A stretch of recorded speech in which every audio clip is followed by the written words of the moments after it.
Bom dia, amigos do YouTube. Elvis Divino falando da cidade de Uberlândia, Minas Gerais, Triângulo Mineiro, Brasil, vai.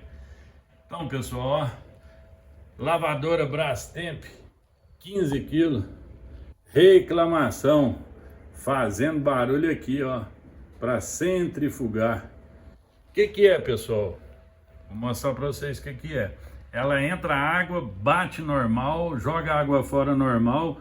Só que quando entra no processo de centrifugação, você acha que tem um helicóptero dentro da sua lavanderia. Então o que é, pessoal? Já desmontei aqui, ó lá, ó, tá desmontado, ó. Vamos fazer uma limpeza aqui também. Vamos lavar isso aqui tudo. Aqui também. Então vou mostrar para vocês o que é. Olha o modelo da máquina aí, ó. BWH15. Aqui, ó, chama conjunto mecanismo. Olha aí para vocês verem, ó. O que aconteceu aqui? Estourou o retentor.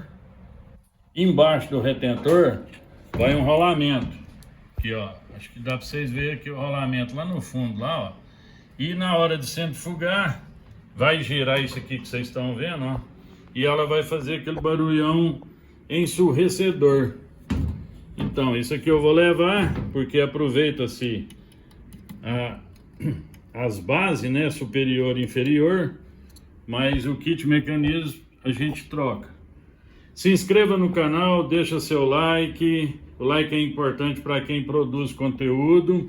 Compartilhe esse vídeo, pode ser que você tenha um amigo, você mesmo, ou um parente que está com a máquina nessa situação, e aí ele já vai saber o que tem que fazer. Que o Senhor nos abençoe para todos sempre, que assim seja. Amém.